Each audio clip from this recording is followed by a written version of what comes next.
Next class से हम लोग पढ़ते हैं, उसी क्रम में आगे बढ़ेंगे। तीसरा क्वेश्चन है, क्वेश्चन नंबर तीसरा क्या कह रहा है।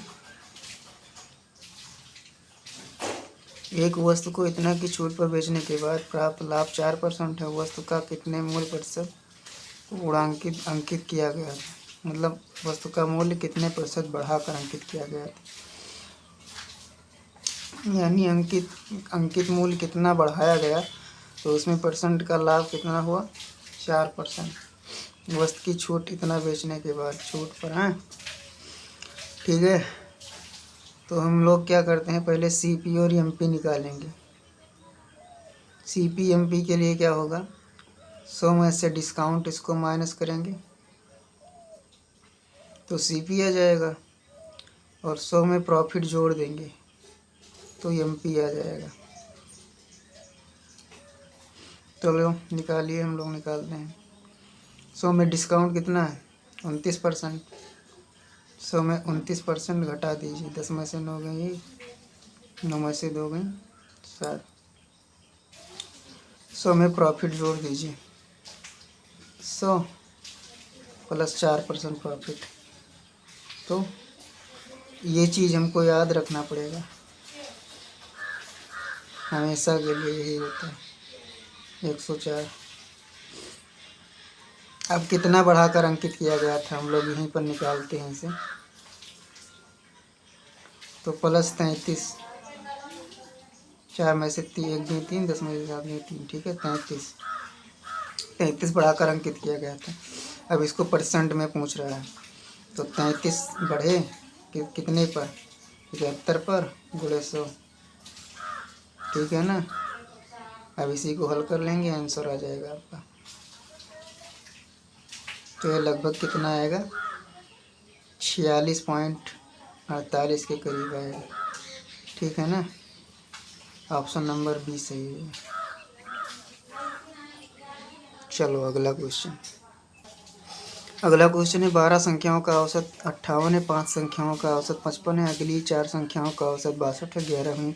10वीं संख्या से 10 कम है और 12वीं संख्या से 5 अधिक है। 10वीं संख्या, 11वीं और 10वीं संख्याओं का औसत कितना है, ठीक है ना। चलो सॉल्यूशन करते हैं। सॉल्यूशन देखिए, तो क्या कह रहा है, 5 संख्याओं का औसत क्या है, 55 है। तो 5 संख्याओं का योग हम लोग निकालेंगे, 55 25, 55 25 2 27, 27 हो जाएगा। अगली 4 संख्याओं का औसत 62 है। 4 संख्याओं का योग कितना है, 62।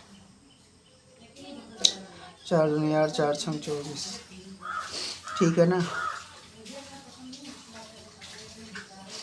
और 12 संख्याओं का औसत 58 है। यहाँ 12 संख्याओं का औसत 58, तो 12 संख्याओं का योग कितना हो जाएगा, 12 8 96, 12 पंचे 60 और 9 69, इतना हो जाएगा।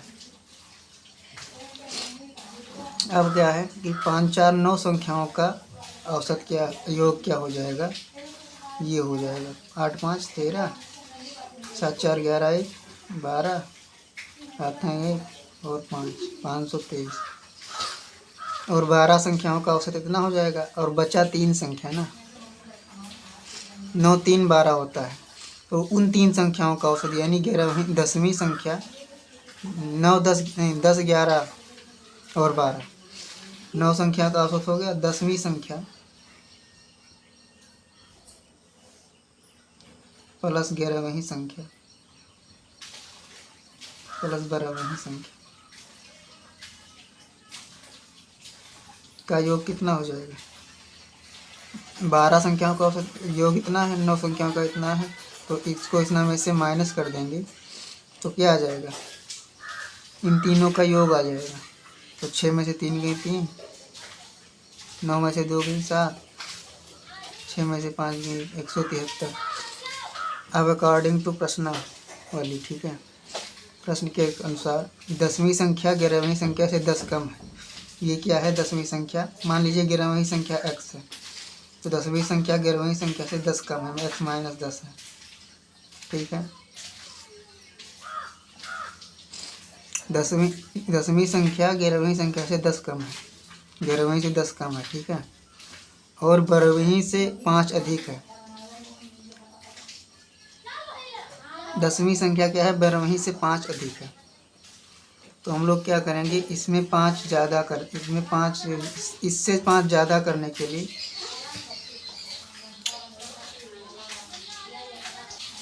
हाँ, इस संख्या को लिखिए पहले।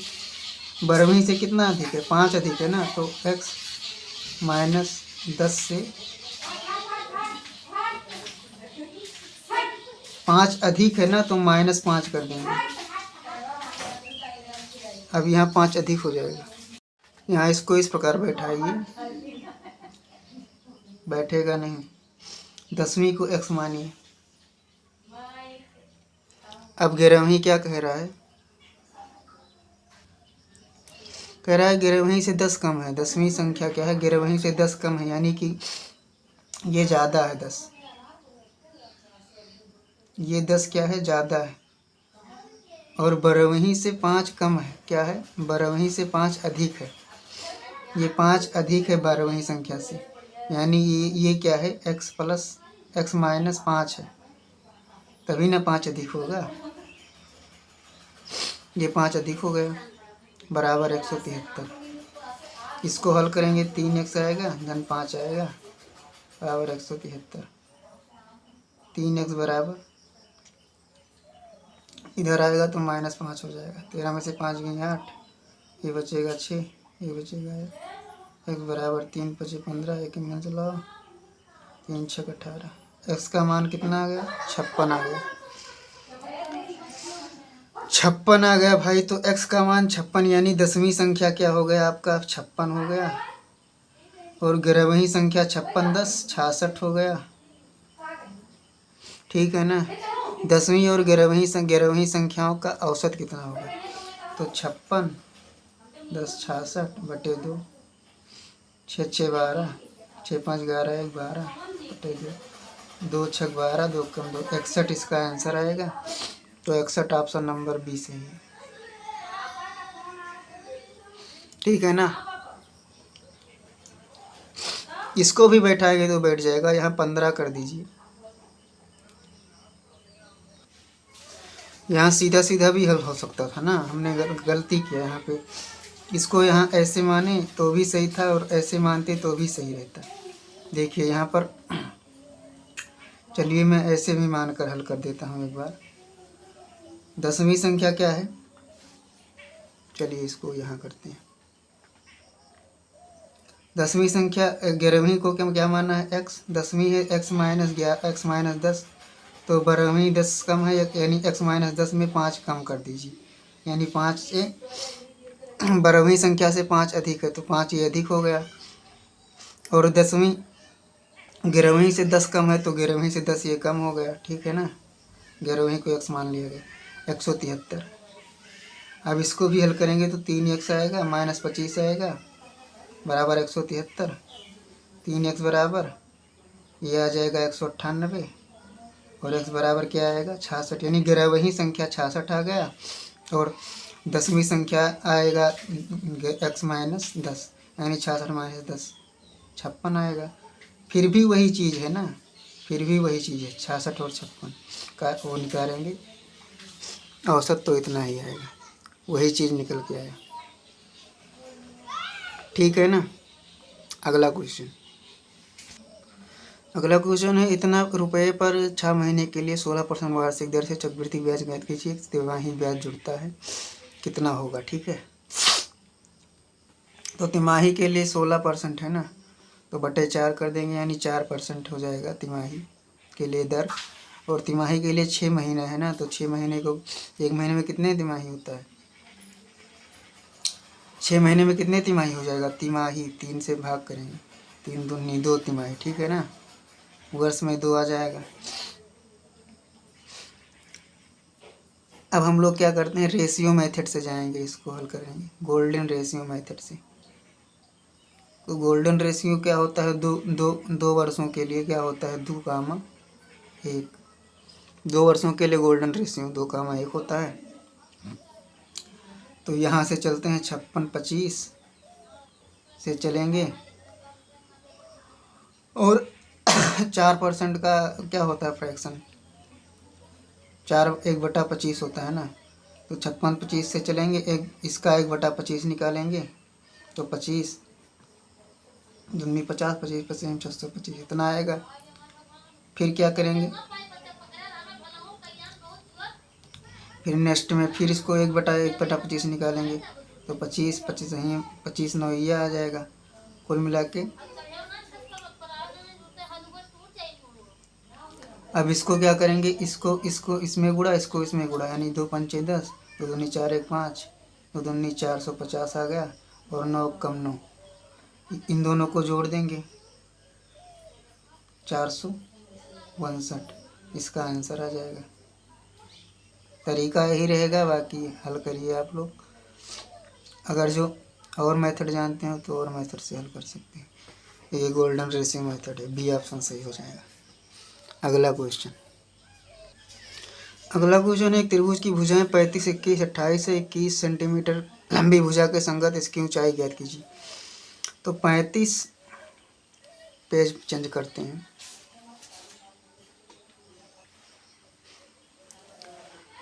35 21 28 ये क्या है, इसको देखिए पाइथागोरस प्रमेय है या नहीं है तो इसको काटिए। 5 7 35, 7 5 25, 7 3 21, 7 4 28। अब तो है 5 3 4 सबसे छोटा पाइथागोरस प्रमेय। तो ये क्या है, समकोण त्रिभुज है। तो एक क्या है 21 हो जाएगा, ये 35 रहेगा सबसे बड़ी भुजा और ये 28। तो 21 के संगत लंबाई कौन हो जाएगी, ऊंचाई 28। सी ऑप्शन सही हो जाएगा। इजी था। अगला क्वेश्चन दिया गया है पाई चार्ट। पाई चार्ट का अध्ययन करिए। कुल खर्च का कितना प्रतिशत क्रिकेट पर खर्च किया गया। कुल खर्च का कितना परसेंट क्रिकेट पर कितना है, 81 अंश है। 81 है ना। टोटल अंश कितना है, 360 गुणे 100 परसेंट में बदलने के लिए 81 9 36 22.5% आएगा। अगला क्वेश्चन है यन इतना 11 से विभाज्य है तो सबसे छोटी प्राकृतिक संख्या यन का मान ज्ञात कीजिए। यन 5 9 21 11 से विभाज्य है ना, तो इसको जोड़ेंगे 9 1 10 और 10 प्लस यन, ये भी क्या होना चाहिए इसका, और 5 2 7। इसका डिफरेंस या तो 0 हो या इसका डिफरेंस 11 से कटना चाहिए। तो इसका डिफरेंस 0 होने के लिए क्या करेंगे, ऐसे कर दीजिए डिफरेंस 0 हो जाए बस। तो n बराबर क्या हो जाएगा, 10 में से 7 गया 3 हो जाएगा माइनस हो जाएगा। इसको इसमें 11 जोड़ देंगे तो n का मान कितना आ जाएगा 8।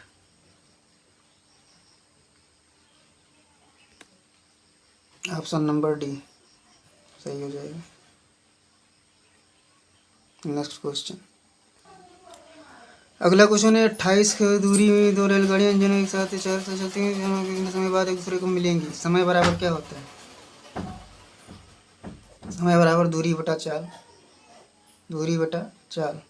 दूरी क्या हो जाएगा, दोनों रेलगाड़ियों की लंबाई हमेशा, चाहे जो क्वेश्चन हो, दोनों रेलगाड़ियों की लंबाई नहीं दिया, इसमें दूरी दिया है केवल।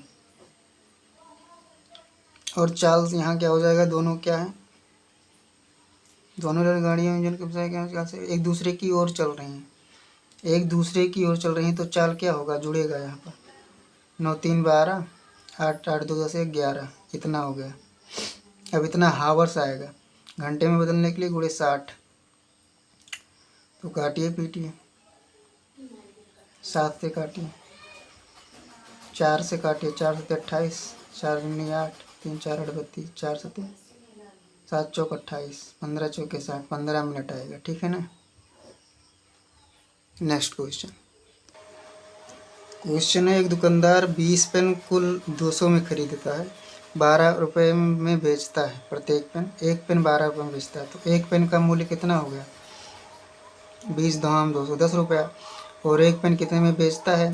12 रुपये में, यानी 2 रुपये का फ़ायदा किस पर? 10 पर गुणे 100, यानी 20% का उसका लाभ हो गया। लाभ पूछा है कितना होगा? 20, यहाँ 2 रुपये का लाभ हुआ ना, टोटल पेन कितना है? 20, तो 20 दूना 40 रुपये का लाभ हुआ।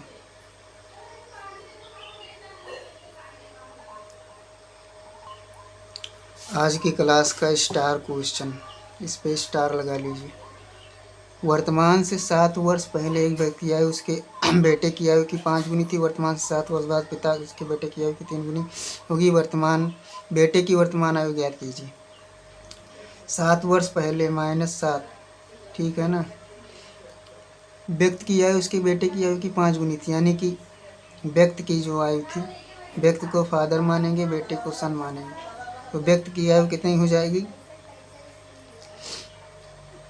5 गुनी, यानी 5:1, ठीक है ना। वर्तमान से 7 वर्ष बाद, 7 वर्ष बाद के लिए 7 प्लस करेंगे। क्या कह रहा है? पिता की आयु उसके बेटे की आयु की 3 गुनी थी, 3 गुनी हो जाएगी, ठीक है ना। उसके बाद क्या कह रहा है? बेटे की वर्तमान आयु ज्ञात कीजिए। अब यहाँ क्या करिए? 7 में से इसका अंतर करिए, कितना आएगा? 14 आएगा। 14 यहाँ लिखिए, 14 यहाँ लिखिए, क्रॉस मल्टीप्लाई करिए। 5 एकम 5, 3 एकम 3, अंतर कितना आया? 2 का, 2 का अंतर है। यहाँ भी 14 × 42, 14 एकम 14, अंतर कितना है? 2। 12 में से 4 गई 8, 3 में से 1 गई 2, 28 का, यानी कि 2 की वैल्यू कितना आ गया? 28, 1 की वैल्यू 14 आ गया। पूछा क्या है? बेटी की वर्तमान आयु। बेटे की वर्तमान आयु 14 नहीं होगा, ये क्या है? 7 वर्ष पहले, 7 वर्ष पहले बेटे की आयु कितनी थी? 14, तो 7 वर्ष पहले बेटे की आयु 14 थी। अब कितनी हो जाएगी? 7 इसमें जोड़ देंगे, 7 4 11, 21 वर्ष। ऑप्शन नंबर क्या होगा? डी होगा। आज का स्टार क्वेश्चन, ट्रिपल स्टार लगाइए इस पे। यही आज का, यही क्वेश्चन पर टारगेट था आज। अगला क्वेश्चन है, एक रेलगाड़ी इतना की चाल से यात्रा करती है, 20 मिनट में वह कितना मीटर यात्रा करेगी? तो नीचे हल कर देते हैं।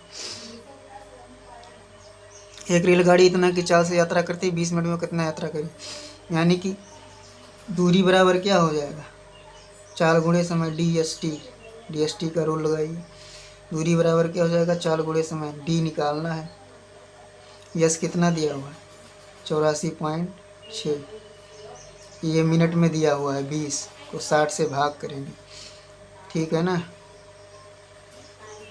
2 3 6, 3 19 6, 2 मंचला 3 8 24, 3 19 6, 28.2 कितना आ गया? ये किलोमीटर आ गया। किलोमीटर को मीटर में बदलने के लिए क्या करते हैं? 1000 से गुणा, तो 2 जीरो बढ़ जाएगा, इतना मीटर। ऑप्शन नंबर सी,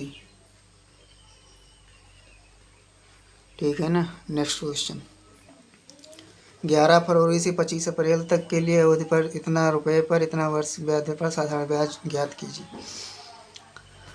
फरवरी से अप्रैल दे दे तो समझ लीजिए 73 आएगा, डे 73 आएगा, हमेशा याद रखना 73 डे आएगा। इसके लिए क्या करेंगे? सीधा फार्मूला, फरवरी से अप्रैल दे दे तो 73 डे याद रखना, क्योंकि वो 28 दिया हुआ है, या फिर निकाल लेंगे। 11 फरवरी इधर हो गया, 2023 है, यानी कि 28 का फरवरी होगा। 11 दिन हो गया, 11 इधर, 28 में से 11 गया, कितना होगा? ये कट गया था, फिर से समझ लीजिए। यहाँ पर 17 दिन इधर हो गया, फरवरी में 17 दिन हो गया, 28 में से 11 घटाएंगे, 31 दिन मार्च का हो गया, 25 दिन अप्रैल का हो गया, 73 आएगा। 73 याद रखना, 73 जो है ज़्यादातर में आता है, या तो 73 आएगा या 365 दिन होगा तो उसमें 61 आएगा जोड़ने पर। 365 जो होगा, 366 जब रहेगा 366 तो उसमें 61 आएगा, क्योंकि 61 366 से कट जाता है, इसमें 73 आएगा।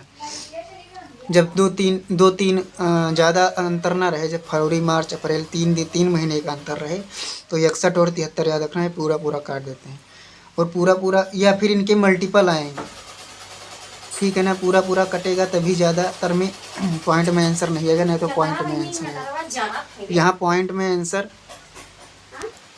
यहाँ ऑप्शन में पॉइंट में दिया नहीं तो हम लोग पॉइंट में नहीं हल करेंगे। तो PRT/100 फार्मूले पे रखेंगे, 1/5 रखेंगे, आंसर आपका आ जाएगा, ठीक है ना। नेक्स्ट क्वेश्चन देखेंगे। आज का ये पहला क्वेश्चन है जो फार्मूला बेस पर है, इसको याद करना पड़ेगा भाई, फार्मूला बेस पर क्वेश्चन। त्रिभुज XYZ में भुजा XY 12 है, YZ 15 है, कोण Y 120 है, भुजा XZ की लंबाई याद करना है। ये फार्मूला बेस क्वेश्चन, इसको रटना पड़ेगा भाई। इसमें क्या है, त्रिभुज है YXZ, Y कितना है 120 अंश, इसको ये मान लेते हैं, इसको 12 मान लेते हैं, इसको 15 मान लेते हैं। तो भुजा XZ की लंबाई याद करना है।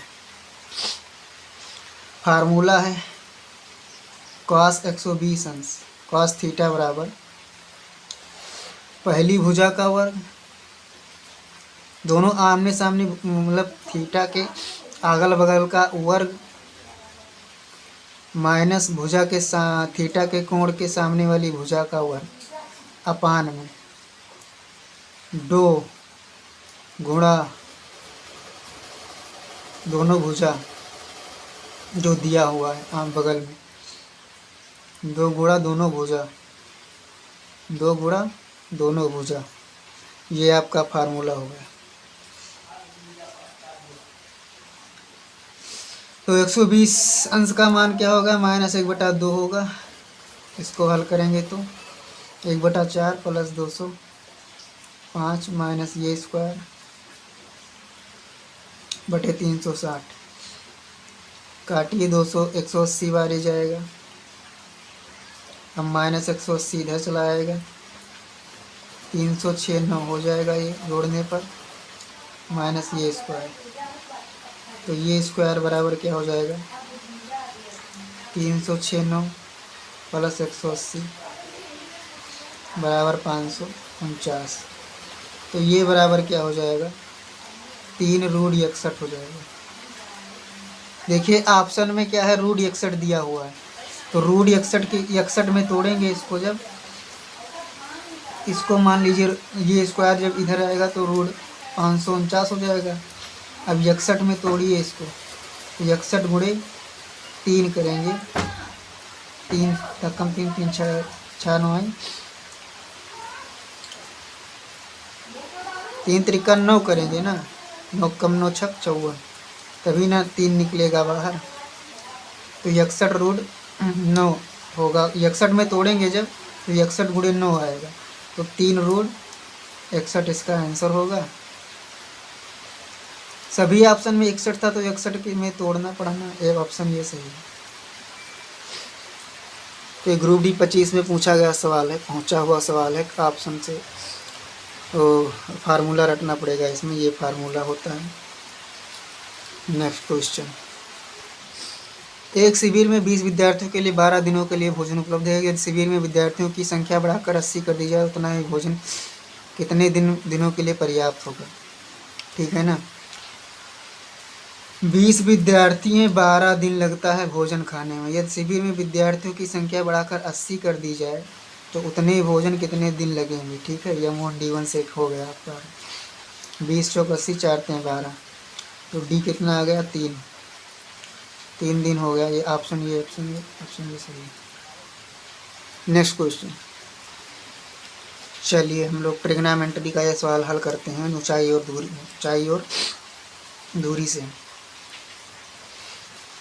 50 मीटर ऊंचे टावर के शीर्ष से जमीन पर खड़ी एक व्यक्ति का कार का अवनमन कोण 30 अंश है। कार के ठीक ऊपर खड़े एक गुब्बारे का उन्नयन कोण 60 अंश है। जमीन से गुब्बारे की ऊंचाई ज्ञात कीजिए। 50 मीटर ऊंचे एक टावर के शीर्ष से जमीन पर खड़ी एक कार का अवनमन कोण 30 अंश है। 50 मीटर कोई टावर है, ठीक है ना। जमीन पर खड़ी अवनमन कोण, अवनमन कोण किसे कहते हैं? इसे कहते हैं।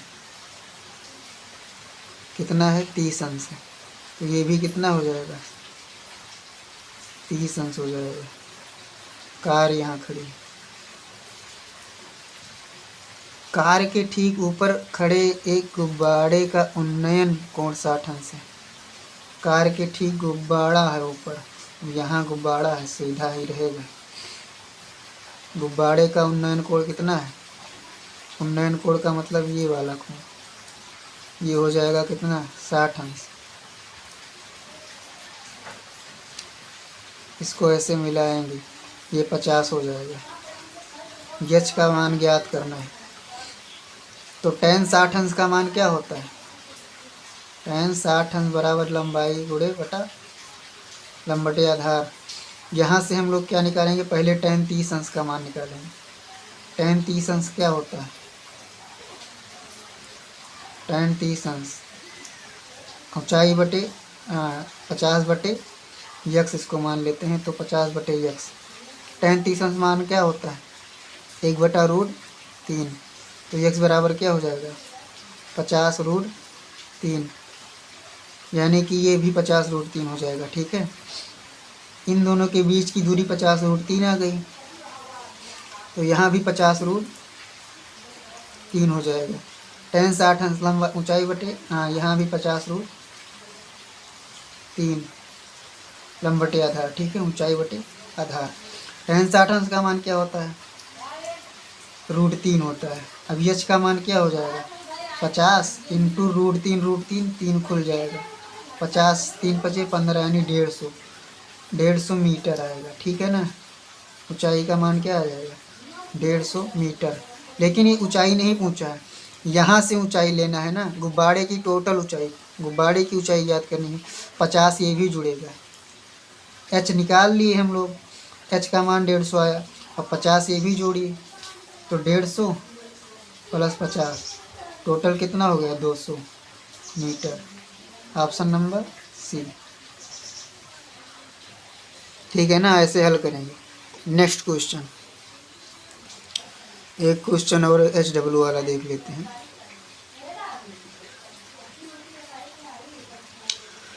अंकित मूल्य वाली वस्तु को इतना में बेचा जाता है, छूट प्रतिशत ज्ञात कीजिए। अंकित मूल्य वाली वस्तु को इतना में बेचा जाता है। अंकित मूल्य कितना है? 3, 36, 50 है। बेचा गया कितने में? इतने में। छूट कितना दिया गया? 0, 2, 16 में 7 गई, 9, 2, इतना छूट दिया गया भाई। छूट प्रतिशत ज्ञात करना है, तो छूट गुणे 100। छूट कित पर दिया जाता है? अंकित मूल्य पर दिया जाता है 3650। काटिए पीटिए भाई, 1 0 से 1 0 कट गया। अब कटेगा क्या? 2, 5 दूनी 10, 5 0 0, 5 7 35, 5 3 15, 73 आ गया। अब भी कटेगा। 7 चौक 28, 4 3 12, 7 चौक 28 से 29, चौके जाएगा। 4 3 12, 7 चौक 28 से 29, ठीक है ना। 4 दूनी 8, 80% इसका आंसर आएगा। यानी 80% छूट का परसेंट जो होगा 80% होगा। वाह भाई, हमने 80% छूट पर माल पा गया। ऑप्शन नंबर डी होगा। चलो आज का क्लास यहीं पर एंड होता है। क्लास अच्छी लगी हो तो लाइक, सब्सक्राइब एंड शेयर कीजिए। थैंक यू, धन्यवाद।